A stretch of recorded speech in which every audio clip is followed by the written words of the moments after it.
Bonjour, nous vous remercions beaucoup de votre intérêt à nous suivre sur la chaîne sur ma Bible. Nous apprécions vos commentaires et nous apprécions le fait que vous nous envoyez des messages pour nous encourager. Si c'est la première fois que vous nous regardez, n'oubliez pas de vous abonner afin d'être informé de notre prochaine vidéo. Le sujet de cette semaine, c'est aimer le Seigneur, votre Dieu. Aimer le Seigneur, votre Dieu. Le texte clé de la leçon se trouve dans le livre de Deutéronome, chapitre 6, verset 5. Tu aimeras le Seigneur, ton Dieu, de tout ton cœur, de toute ton âme, de toute ta force. Nous allons prier. Dieu Tout-Puissant, merci de nous donner l'occasion d'étudier cette leçon.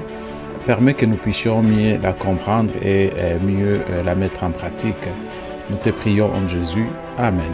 Chers amis, l'une des prières les plus importantes de la religion juive provient de Deutéronome chapitre 6. Cette prière est appelée le Shema. La prière tire son nom du premier mot de la prière Shema. Le mot Shema vient du mot Shama, Shama qui signifie entendre, comprendre et obéir. Le mot Shama était utilisé encore dans Deutéronome et tout au long de l'Ancien Testament.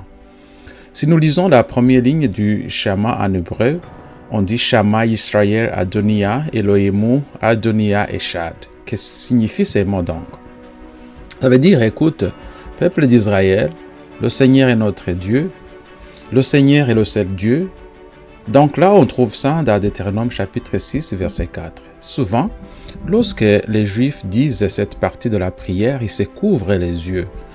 Alors, pourquoi ils se couvrent les yeux? Ils veulent montrer que rien ne doit détourner leur attention de Dieu. Les penseurs bibliques croient que la première ligne de schéma montre qu'il n'y a qu'un seul Dieu. Ainsi, Israël ne doit être loyal qu'envers le Seigneur, notre Dieu. Israël ne doit adorer aucun autre Dieu. C'est pourquoi cette première partie de la prière peut également être écrite comme « Le Seigneur est notre Dieu ». Cette seule ligne fait partie du premier sermon que Moïse donne aux Israélites juste avant qu'ils n'entrent dans la terre promise. Le reste du sermon présente une puissante vérité biblique. Cette vérité est aussi importante aujourd'hui qu'elle l'était à l'époque. Dans Deutéronome chapitre 6, versets 4 et 5, Moïse raconte au peuple son histoire. Ensuite, Moïse dit au peuple tout ce qu'il doit faire. Alors, ils gagneront le pays que Dieu leur a promis et ils vont avoir une vie longue et heureuse. Deutéronome chapitre 6 commence donc par ces mots de Moïse qu'il dit aux Israélites. Voici ces mots-là. Voici les commandements, les lois et les règles que le Seigneur votre Dieu m'a demandé de vous enseigner. Obéis à ces lois dans le pays où tu vas entrer pour y vivre. Toi et tes descendants, vous devez respecter le Seigneur, votre Dieu, aussi longtemps que vous allez vivre. Donc, il a ajouté, vous devez obéir à toutes ces lois et à tous ces commandements que je vous donne. Si vous faites cela, donc si vous obéissez aux commandements et aux règles que je vous donne, vous allez avoir une longue vie dans ce nouveau pays.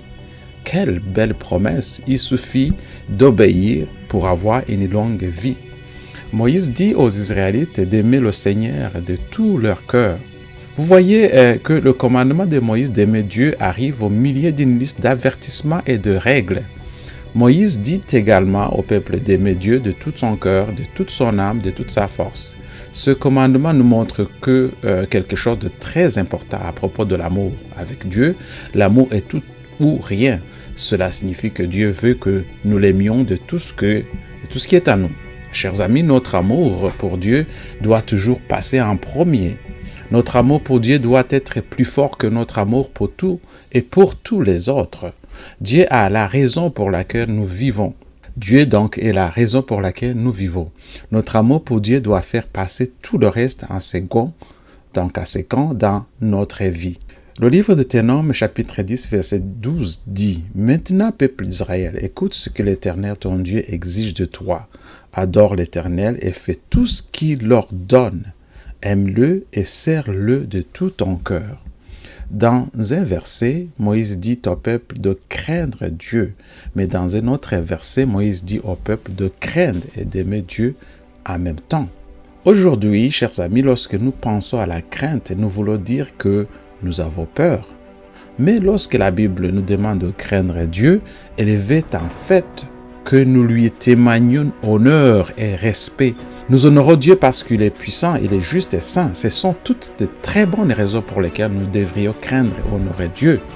Dans le passé, nous avons refusé d'obéir Dieu. Notre désobéissance a mis Dieu en colère et sa colère est une autre raison pour laquelle nous devrions le craindre. Mais ensuite, Jésus est mort pour nous. Jésus nous a donné une nouvelle vie à lui. Cette nouvelle vie inclut la liberté par rapport au péché et au châtiment. Cette liberté est la raison pour laquelle nous devons aimer Dieu. Vous savez que Dieu nous a d'abord aimés? Mais oui, dans Deutéronome, Moïse parle au peuple de l'amour de Dieu pour lui et pour ses pères. Dieu montre son amour pour son peuple par ses belles paroles. Dieu montre aussi son amour par ses actions. Ainsi, lorsque les Israélites échouent, font des erreurs ou pêchent, l'amour Dieu ne change pas. Dieu continue d'aimer son peuple. Dieu montre à son peuple qu'il l'aime beaucoup par tout ce qu'il fait pour lui. En 1 Jean chapitre 4, verset 19, Dieu aime tellement, il nous aimait avant de nous créer. Alors, comment savons-nous qu'il nous aimait avant de nous créer? Parce que Dieu a établi un plan pour nous sauver avant de créer la terre. Nous devrions être très reconnaissants que Dieu soit un Dieu d'amour. Il nous aime tellement. Son amour l'a poussé à mourir sur la croix pour nous.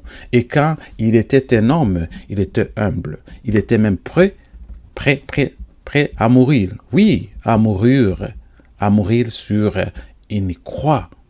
Dieu demande à tout Israël de l'aimer. Cet amour pour Dieu ne se produit que lorsque chaque personne, une par une, dans tout le groupe, choisit d'aimer Dieu. Dieu donne à chaque Israélite la liberté de choisir de l'aimer. Chaque Israélite montre son amour par son obéissance. Après les avoir aimés, qu'est-ce que Dieu attend de son peuple alors? Le peuple montre son amour à Dieu par ses actions. De la même manière, Dieu ne se contente pas de dire qu'il nous aime, mais Dieu montre aussi son amour par tout ce qu'il fait. Certaines personnes peuvent essayer d'obéir Dieu pour gagner sa faveur, mais leur comportement ne provient pas d'un véritable amour pour Dieu. Lorsque nous aimons vraiment Dieu, nous voulons lui obéir. Moïse dit au peuple d'aimer Dieu seulement après que Dieu les ait libérés d'Égypte. Israël a montré à Dieu qu'il était reconnaissant en l'aimant et en obéissant à ses commandements. L'Ancien et le Nouveau Testament nous montrent que Dieu est bon et aimant. Certains chrétiens veulent se débarrasser de l'Ancien Testament. Ils disent que nous n'avons plus besoin de l'Ancien Testament depuis la venue de Jésus. Mais cette façon de penser est une erreur. L'Ancien Testament ne peut être séparé du Nouveau Testament. Si nous le séparons, nous détruirons la signification du Nouveau Testament. Le Nouveau Testament nous montre Jésus et explique son œuvre sur la terre et dans les cieux. Son œuvre nous aide à nous souvenir des promesses que Dieu a faites dans l'Ancien Testament. Jésus a tenu toutes ses promesses dans le Nouveau Testament. L'Ancien Testament nous aide à comprendre exactement comment Jésus a fait cela. Dans Marc chapitre 12, verset 28, nous avons l'histoire des maîtres de la loi qu'il a entendu la discussion entre Jésus et les Sadducéens. Il a vu que Jésus avait donné une bonne réponse aux Sadducéens. Alors il est venu lui poser une question. Maître, quel est le commandement le plus important de tous? Alors Jésus va directement se référer de Deutéronome chapitre 6 verset 4. Et il cite, le Seigneur est notre Dieu. Le Seigneur est le seul Dieu. Puis il dit, le verset suivant, tu dois aimer le Seigneur de ton Dieu, de tout ton cœur, de toute ton âme et de toute ta force. Jésus donc commence par une citation qui montre que le Seigneur est Dieu, le seul Dieu. Puis après cette importante vérité biblique, Jésus dit que nous devons d'abord aimer Dieu, puis le reste va suivre. Chers amis, existe-t-il un commandement qui soit plus vérité actuelle que ce commandement? Rappelez-vous la vérité actuelle, donc, et la vérité dont les gens ont le plus besoin à l'époque et où ils vivent donc. C'est la vérité dont ils ont le plus besoin à ce moment-ci. À la fin des temps, tous les habitants de la terre devront faire un choix entre le bien et le mal. À ce moment-là, les commandements de Dieu vont jouer un rôle important dans notre décision finale. Quel que soit notre choix, l'amour de Dieu sera un élément important de notre décision finale. Notre décision va porter sur la mesure dans laquelle nous aimons vraiment Dieu. Nous ne pouvons pas aimer Dieu pleinement que lorsque nous le connaissons, ainsi que nous puissions bénéficier de sa miséricorde, de son amour, de son pardon. Chers amis, Jésus a quitté son trône parce qu'il nous aimait. Il est celui que les anges à 4 ailes et les anges à 6 ailes aiment louer. Ce même Jésus a accepté la culpabilité et la honte qui découlent du péché. Il a accepté l'expérience de la mort sur la croix qui a amené le Père à lui cacher sa face. La douleur et la souffrance de notre terre perdue ont brisé le cœur de Jésus et ont mis fin à sa vie sur la croix du Calvaire. Réfléchissez-y un peu plus. Le même Jésus qui a créé toutes les planètes décide aussi de ce qui arrive à chaque personne dans la vie. Ce même Jésus a quitté son trône parce qu'il nous aimait. Est-ce que vous acceptez son amour? C'est la fin de cette leçon.